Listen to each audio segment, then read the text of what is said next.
Hi, I'm Shereem Herndon-Brown, and happy almost Father's Day to me and to every other dad out there that loves this holiday. I gotta start with that. Yes, we're gonna talk about college and college list builder, but to be a father is one of the greatest joys of my life, and I want to share that with you. Father's Day is my second favorite holiday next to Thanksgiving. My birthday can come after that, but bottom line is that it's Father's Day for many of you, and I wanted you to celebrate the person who you call father, but more importantly, talk to them about the college admission process so that everybody's on the same page. In this month, we're talking about building college lists. I'm all about building college lists. College List Builder is something that we offer for any family that's interested, and it allows us to have a bonus session with me. I want to talk to you. I want to review the list, but I also want you to know how to build a college list. Should we never communicate, you should know that there are 4 key factors when building a college list. Cost, we talked about that last week. Location, this week. Major and career, upcoming. All that said, I want you to think about the location in which your kid could be going to school for a variety of reasons. Some kids just aren't ready to go far, far away. Some parents don't have the pockets to send kids far, far away. You need to understand what's important for your kid and for your family as you approach this. I also want you to know that location isn't just where they go to school. Oftentimes it's who they become or part of who they become.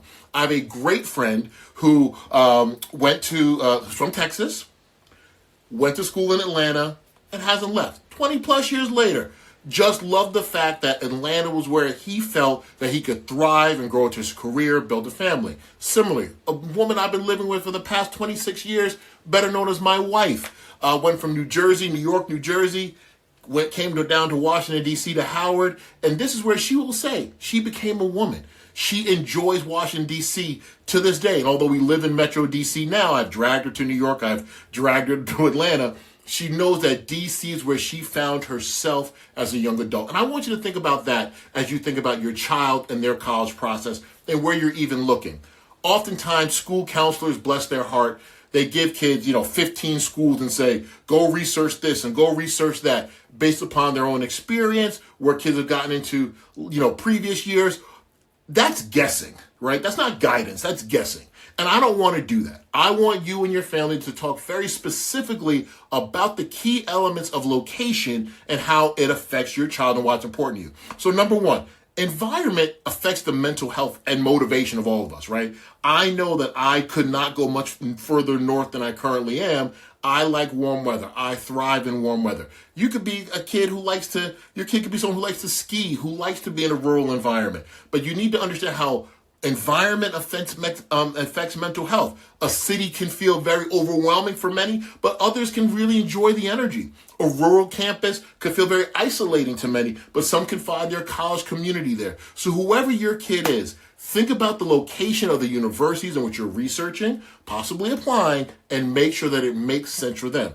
Cost, location. Another point about location, internships and access to jobs by region. If your kid is thinking about working in a certain industry or knows that they want to have summer experiences in a certain environment, having that college network makes a lot of sense. A lot of students who go to the Midwest, University of Michigan, Northwestern University, University of Chicago, great schools. And again, there are other great schools, Loyola of Illinois, I'm not going to forget about you. Other great schools, Purdue, Indiana, the rest. But the bottom line is that you want to go where there could be a professional network, where there could be opportunities for internships, opportunities for jobs based upon the school's location. That doesn't mean they can't go west and get a job east. That's not what I'm saying. But for the opportunity for the kid to have things that they may want as they get older, location matters, okay? So I want you to think about how it affects their mental health, number 1, environment, and number 2, I want you to think about the career access and the internships and job possibilities based upon region. And lastly, let's think about the cost of getting to places, whether it's airports, whether it's driving long distances, whether is there family nearby for extra support, are there hospitals nearby if your child has any particular needs that they need, access to a hospital pretty readily. These are all things that I've seen over the years. And I want you to know that College List Builder factors that in when you tell us, because we want to make sure that you're thinking about the right schools for the right reasons, appropriate rigor of courses that you have to be selected, and then hopefully being successful while you're there. All that said, we'd love to connect. I am going to spend this summer building college lists and reading college essays. That's what I want to do, and I want you to be a part of it. Please go to College List Builder. Allow us to build a college list for you to research, possibly apply with your kid, and most importantly, we get to talk. Bonus session for this month only on how we can communicate about the college list that I produced from you. If you watch the first lesson in the series, get the transcript, okay? Get the transcript, we'll connect, and I'll make sure that we have a college list that we can have a dialogue about. All that said, Shereem Herndon-Brown, Strategic Admissions Advice, allow me to help you with this process. I'd be thrilled to, okay? Have a great Father's Day for the fathers out there. Treat the fathers in your lives like great, great human beings that they are.